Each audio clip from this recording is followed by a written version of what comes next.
Automotive styling. In order to give his biography, I needed notes because it's so long. But I want to tell you the story that I think is most touching. And the story that always begins when you talk about Ed Welburn. When he went to the Philadelphia Auto Show at age 8, saw the beautiful lights, saw this Cadillac Cyclone, and there and then on the spot he said, I want to design for General Motors. By 1971, they had granted him an internship, and by 1972, he was on the staff. By 73, he was in the Buick Exterior Studio. By 75, he was in the Oldsmobile Exterior Studio. Then he became chief designer for Oldsmobile. By 96, he went to Germany to work on the Saturn project. By 98, he was the executive director of General Motors. He could see the trajectory here. By 2002, he was appointed executive director of body armor and frame architectural design. And by 2003, he was named vice president of general design in North America. He was only the 6th person in the history of General Motors to have that honor. And by 2005, he was appointed to a newly created position, which I suspect they made for him, called head of global design. And he led an organization on a global basis where they had studios all over. I think it was about 10 studios all over. And he monitored the design work at all of these studios in foreign countries. This is a very personal opinion, and it's just a way to get Ed to talk and tell us what he observes in the style of these cars. But we picked one car of the decade from the 20s, 30s, 40s, 50s, and 60s, which I consider the golden age. What happens after the 60s, Ed and I can argue about, but certainly these, in my opinion, were the style leaders of those various decades. And I would like Ed to tell us what it is about style, what attracts people, how they differ, how the lines were resolved, and anything else that he sees in these beautiful examples. Ed?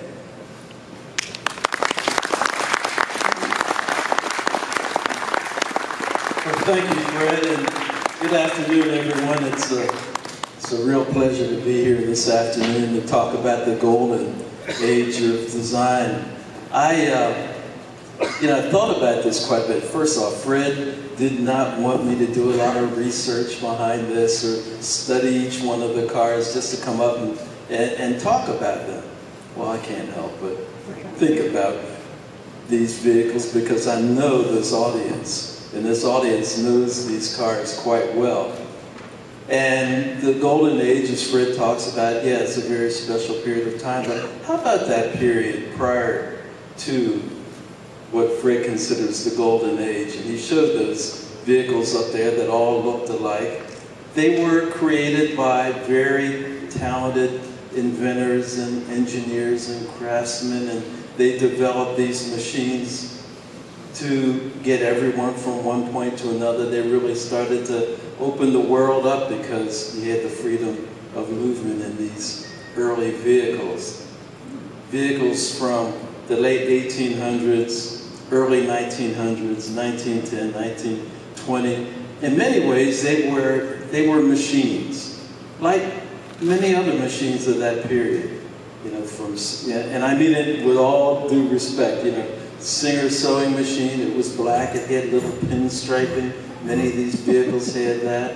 If you had a safe in your store or in your bank, it may have been the same black with a little pinstriping.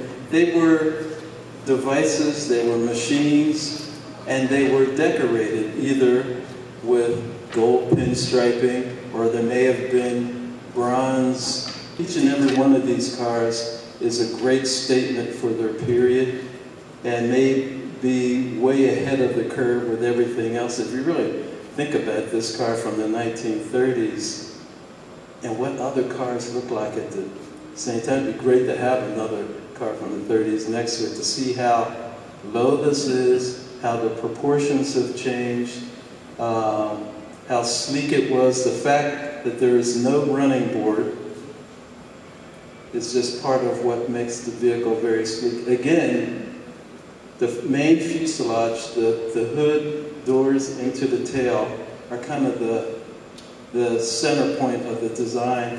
And then these great fenders play a support role. They really do. They support what's happening here from, you know, it's referred to as the coffin goes on back, and then the fenders really support it. I really like the way the whole front end becomes more integrated. All the suspension, which had been very open on other designs, has now got a shroud over it. It's all becoming more enclosed. The whole car is becoming enclosed. The fact there is no running board, well, in a way there is. It's within the door.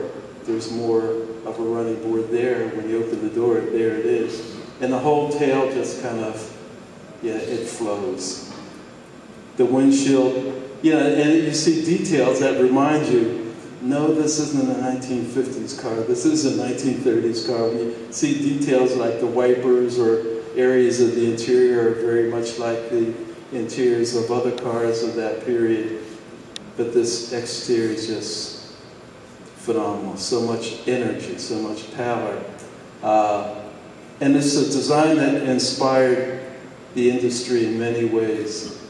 I spent my entire career at General Motors, and I know that this car had an influence, or it inspired designers at General Motors, and I'm sure at other companies as well, with a lot of its shape. I mean, as recent as 1966, the Toronado got a lot of its influence from this design. Very modern car, but it was still being inspired by this car. The shape of the grille, the wheel design. Some of the fundamentals that are in the Auburn Speedster, the center fuselage, it's still here. If you look at it from rear three-quarter or front three-quarter, there is a line that begins at the center of the hood and runs back through the car and all the way to the rear. It's got that uninterrupted line, which really adds to the speed of the design. The roof line is uninterrupted. The fact that it's a fastback adds to it. The little abbreviated fins, really early fins for Cadillac, inspired by aircraft. It's kind of funny because it really is the first time I've looked at it from side view as much as I am today. I'm so used to looking at it from front three-quarter, and you look at this very powerful grille, and all of these lines that just shoot back with so much speed, so much energy. It's almost like the car was designed, and I think it's true for all of these. It's like they were designed in the wind tunnel with the feeling of wind rushing. Front three-quarter is my favorite view, maybe rear three-quarter as well. I almost asked Fred if he could reposition it so you could see the front, but then you wouldn't see the rear at all, and the rear is just tremendous. But from front three-quarter, you just get this feeling of this car that's in motion, this car that's leaping towards you because of all the shapes that just have that forward thrust to it. The whole center fuselage, the fenders, again playing a support role, the rear fenders that are just add muscle to the design. It's one of my favorites. Fred, is this one for sale? It probably is.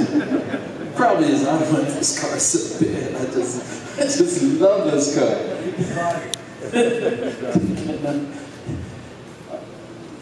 The next one, Studebaker. This is 1953. If you hit a 1953 Chevrolet or Pontiac or Ford or Plymouth parked next to it, they would look like a big locomotive compared to this. Mm-hmm. This is so low, so sleek. The personality that it has is incredible. And I think, you know, it's inspired by so many things that inspired cars in the 50s. Aircraft inspiration, what was happening with boat design, but I think what separates this Studebaker from other cars is the inspiration from product design. What was happening in furniture design, in architectural design, both exterior and interior. I see a lot of product design in this vehicle. It is so sleek. I just think of I think of my father's 53 Chevy, and the hood's up here somewhere, and it's got a big grill, and it's just this very big, heavy car. This is so sleek. I don't know, what would you compare it to today? Something from Maserati or Ferrari? I mean, from Porsche maybe, but it is so low. They're quite different than the other cars. In the shape of the grille, the emblems, all the details throughout are so elegant in their execution, even down to the placement of the wipers and moldings throughout the car. It's a very, very special car. Love the tail of the car too. With everything, I think there's a bit of a similarity. As different as they are from each other, there are some fundamentals that are consistent through them. The whole fuselage, the whole fender shapes, they're very wheel-oriented designs, each and every one of them. And I'm going to go back through them again, but I have to get over to the Corvette. You know, this is a car that was inspired by high-speed streamliners from Italy in the 1950s, which had a very strong line which ran around the vehicle, and then they had these fenders. And that's what inspired Bill Mitchell, and that was the direction he gave to the design team. I want you to develop a sports car, because Corvettes were far more full-figured, I'll put it, compared to where the Stingray, where Mitchell wanted to take the Stingray. He wanted a much leaner car, so he had the strong line which ran around it, and then these fender shapes that were oriented over the tires, and that was the inspiration for what they were doing. I thought the whole car was inspired by that underwater creature, the Stingray, because of these kinds of shapes, which are very much like a Stingray. I thought, that's where it came from. No, it came from the streamliners from Italy. It's, what is so exciting about this design, yeah, it was a big departure from previous Corvettes. It was a big leap for the brand. But that car has, and that generation of Corvette, has inspired every Corvette since then. Even when you look at the C8 Corvette, the hard crease lines, the thin lines that it has, a front end that is very much of a point to it. Every Corvette that has been developed since that generation of Corvette Stingray is inspired by that design. That was a big part of it. I think there's also a lot of inspiration from some of the Italian design houses, in particular Bertone and Ital Design, that were doing very wedge-shaped cars. So that was an inspiration as well, but I would say aerodynamics probably even more so. It's starting to shift, and we're starting to see cars where the tail is starting to drop off more. I think Audi was one of the first to start to bring the tail down. But in order to keep the aerodynamics and the fuel efficiency, they had to make the vehicle longer. And it's all, you either go higher and short, or low and much longer. So Audi, I think, started a trend towards a lower tail in the rear. BMW is doing a similar thing. The latest Cadillacs, the tail is starting to come down a bit. Just trying to find that right balance of length versus height, and great fuel economy and aerodynamics in the vehicle. So it's a function and a form thing, trying to work together in harmony. Pontiac, Oldsmobile, and Buick over the decades You would never mistake one for the other. They seem to have a secret handshake design language for each brand. Pontiac had one look, Oldsmobile had another, Buick had a third, and they'd never be confused. What was the General Motors secret sauce for Pontiac's basic design philosophy, Oldsmobile's basic design philosophy, and Buick's basic design philosophy? Good question. Yeah, they each had a very different philosophy of design. What made the job easier then, each brand had like 2 different cars to do, as opposed to a full product line that, that dealers insisted, if I have a Buick dealership, I just can't have a Buick Special and a Buick Roadmaster. I need to have a medium-sized car, and I need to have a compact car, and I need to have a van, and I need to have an SUV. And once you start spreading it out further, then it becomes far more difficult to get a distinction between one brand and another. That's one thing that occurred. The other thing was, when the distinction was that strong, there was very strong leadership in the Navy. I would say Bill Mitchell, I give him a lot of credit for separating the brands in the 1960s, before him probably Hardy Earl. And if you only have a couple vehicles per brand, it's a lot easier job to do that. Yeah. The last couple of years, the auto shows are so boring. It's enough to bring you to tears. You think they're ever going to reverse that trend and start to be creative? The interesting thing is, there are a number of factors. The fact that so much of the market wants an SUV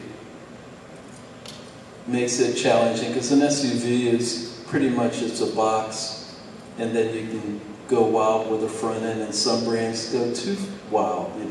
Like Toyota does a front end that's so aggressive. I'm a big fan of Darth Vader, but I don't want Darth Vader's nose on the front of my car. I mean,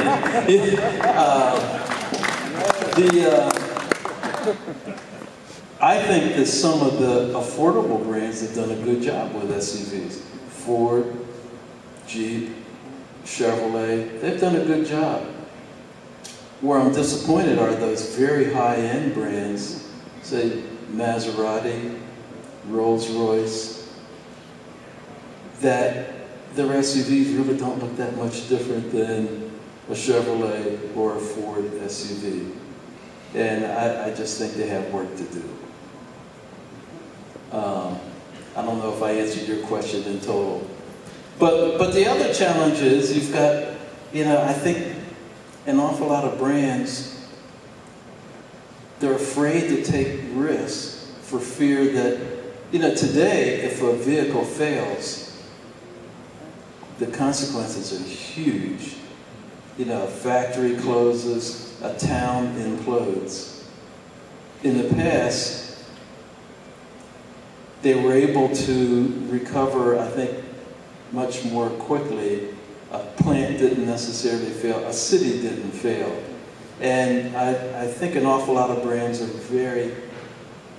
they find it difficult to take risks, because the costs are just incredible if you take a risk and you make the wrong move. Those French cars, I got it. Now the world has become a lot more international, more global, and French cars have evolved. And they're not as distinctly French as they once were, and I think they're much more marketable on a global basis, if that makes sense. When I became head of design for GM, C6 was well under development, and my influence was mainly on the Z06 version of it, and really completing the car. I don't consider myself a designer of C6, although the Z06 I was very much involved in, and C7 I was very involved in that one all the way through. And C8, I was very involved in its development. In fact, my very last day at GM, I blessed the design. They still had a little work to do on the wheels. I wasn't satisfied, but they knew what I wanted to have done there.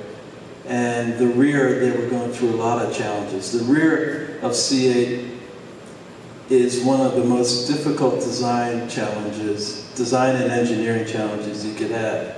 You've got exiting of heat from the motor, which is a big deal, mid-engine car, any car.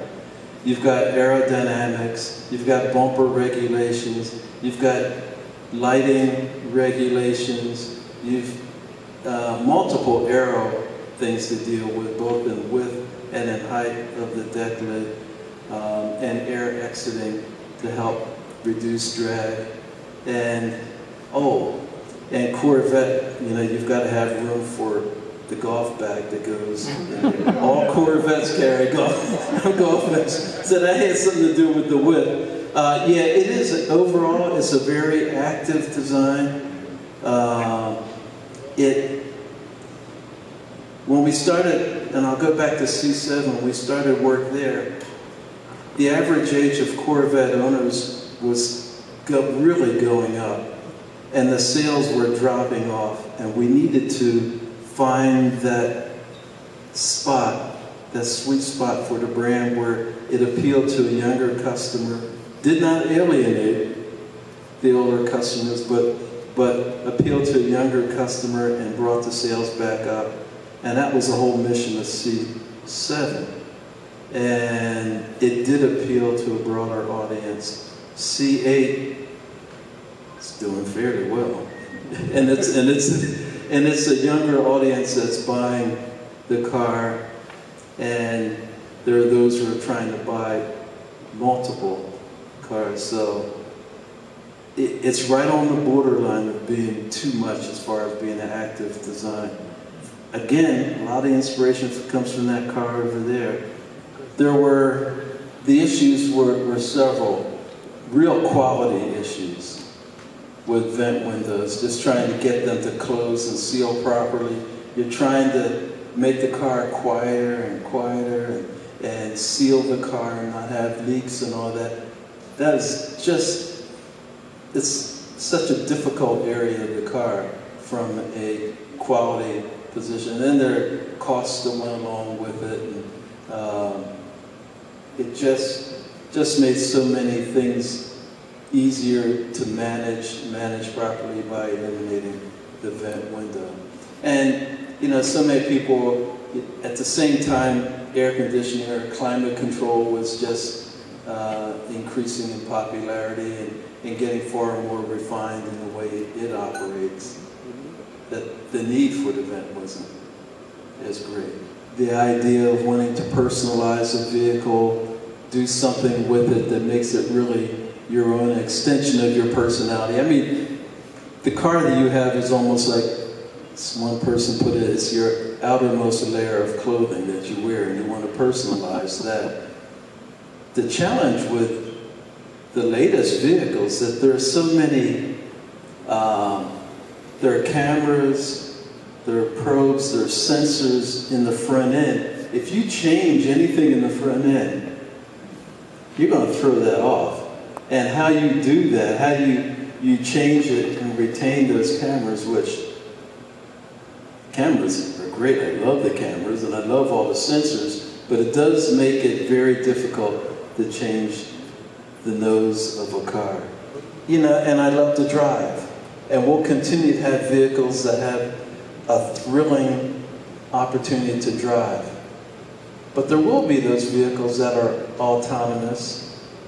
And those vehicles could be any wide variety of choices. They could be, it could be more like a coach or a carriage.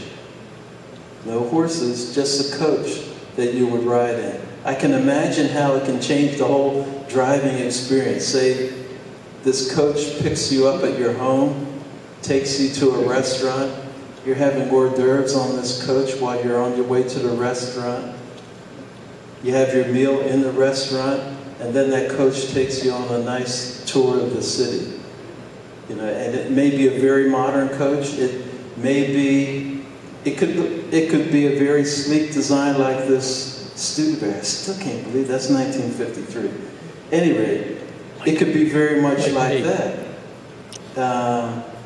I think it's all dependent on the imagination of the designers and the faith in the leadership of the company to support those creative ideas. And with that, I really look at a very bright future for design. And as more and more vehicles become electric and the powertrain is not as unique from one vehicle to another, the companies are going to be more dependent on design to represent what's unique about their car versus another vehicle. Ms. Welburn, actually I have a question. It's a two-part question, but it's kind of based off of what you just said. You know, what are your thoughts on kind of the future of coach building when you apply it towards the concept of like the skateboard platform that's going to be you know, more prevalent with electric cars, right? And apparently back in the day, cars, you would have a summer body and a winter body. The wealthy did, but they used the same chassis on both of them.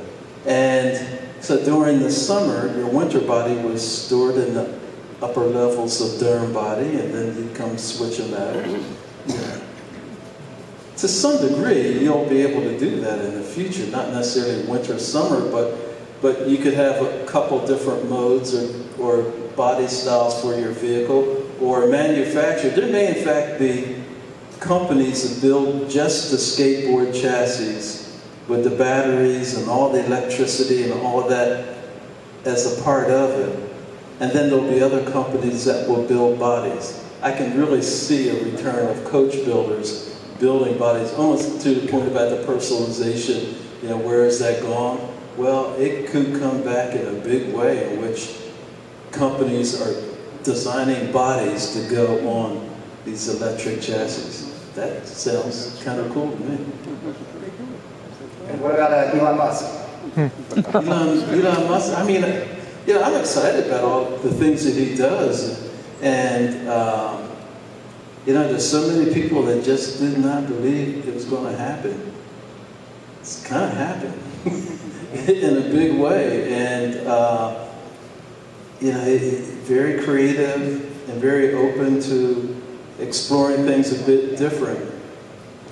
They kind of get away with some things, you know, that the interiors are rather Spartan in their vehicles, but somehow they're able to get away with that, or it kind of shows a different priority that some people have in the vehicles that they purchase.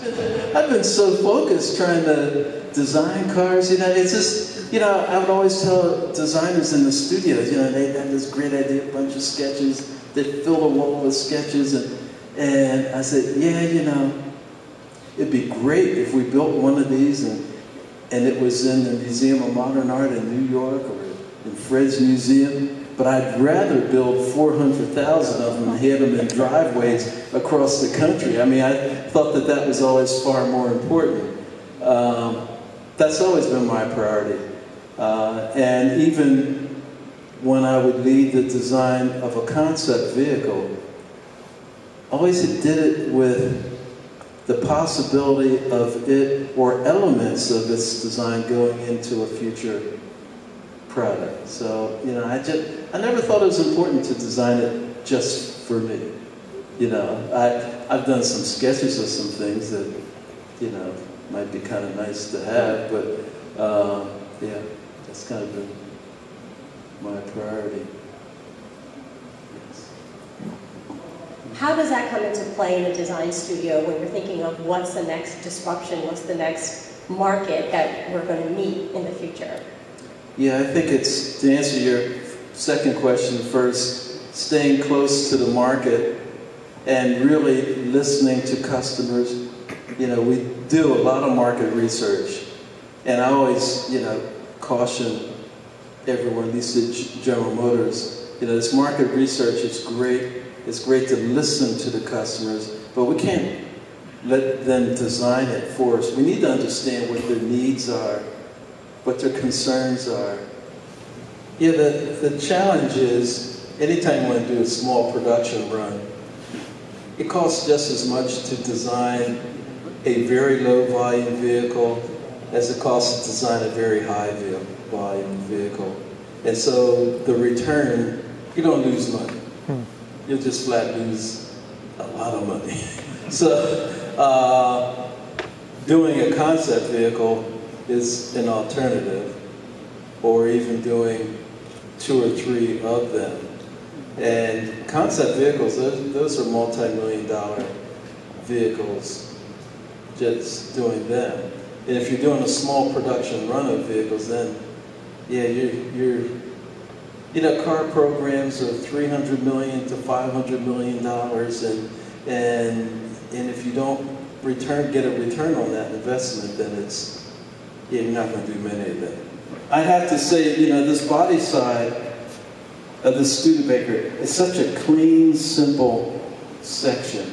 The surface is so clean, and then this line just gives a little accent to it. I can't imagine the side of this car without that. There were other cars in this period of time which had a body side section like this but did not have that kind of accent, and they would have been boring in comparison. But yeah, I just can't imagine this car without that on it. That little whip just adds that little something that is quite special, I think, to the car. It's an insight that I think would be impossible to get except from someone with your talent and experience. So let's have a hand for Ed. Thank you.